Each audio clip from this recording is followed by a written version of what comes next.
भगवान आदिनाथ जी के चरणों में सत नमन। विद्या की देवी माँ शारदा के चरणों में सत नमन। मंच में आसीन प्रबुद्धजनों, उपस्थित महानुभाव, मैं पूरी अपनी कविता विधाता, प्रकृति और माँ पे लिखी है। चूंकि वक्त इजाजत नहीं देता, इसलिए मैं अपनी कविताओं के सिर्फ 4 लाइनें बताऊंगा और सबसे पहली कविता मैं माँ शारदा को नमन करते हुए उनके चरणों में करूंगा। हे शारदे माँ, अपने ज्ञान के भंडार से कुछ मुझे भी ज्ञान दे माँ। ज्ञान भी अधूरा है तेरे ज्ञान के आगे, उस ज्ञान को भी कुछ ज्ञान दे माँ। हे शारदे माँ, हे शारदे माँ। मैं अपनी माँ के बारे में न जाने कितनी कविताएं लिखा। तब एक बार मेरा दोस्त मुझसे कहता है, नीलम, अगर कल तेरी माँ इस जहां में इंसान के रूप में नहीं आई तो फिर तू उसका बेटा कैसे बनेगा।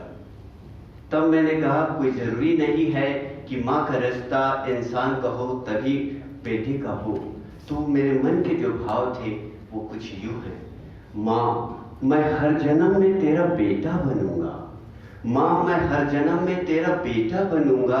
तू चींटी बनकर तो देख, मैं तेरी नन्ही चींटी बनूंगा। माँ, मैं हर जन्म में तेरा बेटा बनूंगा। माँ, तू एक बार पेड़ बनकर तो देख, मैं तेरे पेड़ का एक पत्ता बनूंगा। माँ, मैं हर जन्म में तेरा बेटा बनूंगा।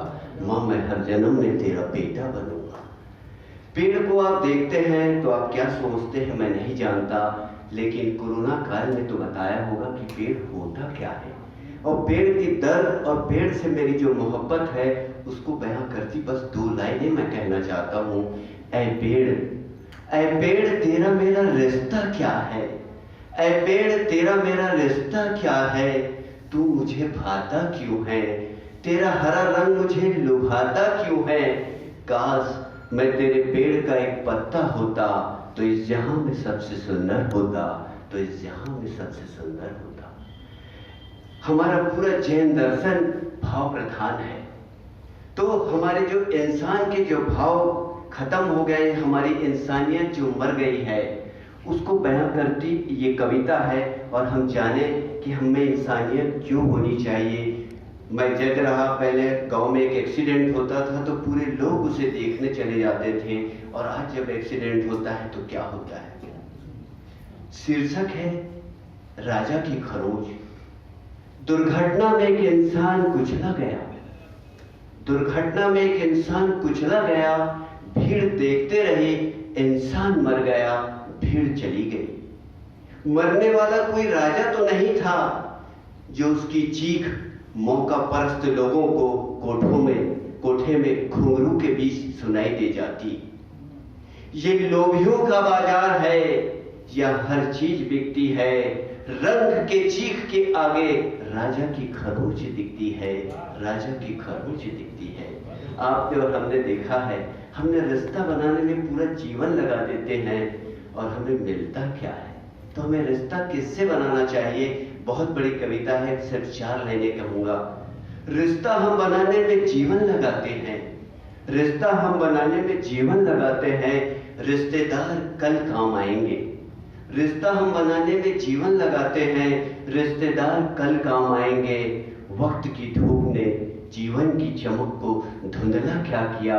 रिश्तेदारों ने धूप में निकलना छोड़ दिया, रिश्तेदारों ने धूप में निकलना छोड़ दिया।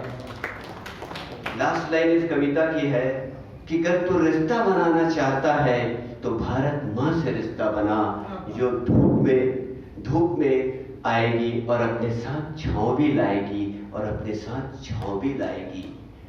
एक इस कविता के बाद मैं अपनी वाणी को विराम दूंगा क्योंकि वक्त बहुत हो चला है। अब जब मैं अपनी बगिया में गुलाब को देखता हूँ तो इतना खिला हुआ सुंदर होता है, तब मन कई बार कहता है कि हम इतना खिला हुआ क्यों नहीं होते। ऐसी कौन सी बात है जो हमें रोकती है। गुलाब एक फूल यदि इंसान की तरह सोचता, गुलाब एक फूल यदि इंसान की तरह सोचता तो शायद इतना खिला सुगंधित कभी नहीं होता। फूल भी अपने जिस्म में इंसान की तरह जहर घोलने लगता, जो निश्चित ही उसे जड़ से खोखला करके गमले से गिरा देता, गमले से गिरा देता। कुदरत की निगाहों के बारे में ये लाइन कहते हुए मैं अपना जगह लूंगा कि कुदरत की निगाह और इंसान की निगाहों में क्या फर्क है, और ये जैन दर्शन के अपरिग्रह से प्रभावित है। आपने आंवला देखा होगा, एक सुंदर सा होता है, और तेंदू एक फल देखा होगा, उसमें भी थोड़ा सा सुंदर नहीं होता, बड़ा सा होता है।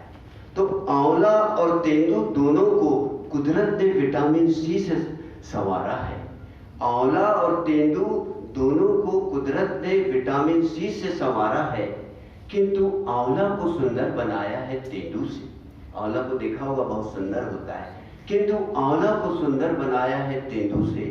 यदि तेंदू भी सुंदर होता आंवले की तरह, तो अमीर रईस उसे भी अपने साथ ले जाते, फिर गरीब विटामिन सी कहाँ से पाते, फिर गरीब विटामिन सी कहाँ से पाते। तो उसकी ये निगाहें होती है, उसकी वो चीज़ें होती है। आपने मुझे सुना, इसके लिए तहे दिल से शुक्रगुजार हूँ, और मैं जैन कवि संगम का भी शुक्रगुजार हूँ। आप सभी मंचस्थ लोगों को मैं साधुवाद देता हूँ कि आपने इतने अच्छे से मुझे सुना। जय जय।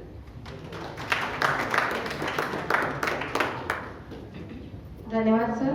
समय की सीमा जो है बार बार हर वक्त यहाँ बता ही रहा है, क्योंकि विभिन्न क्षेत्रों में अपने सामाजिक क्षेत्र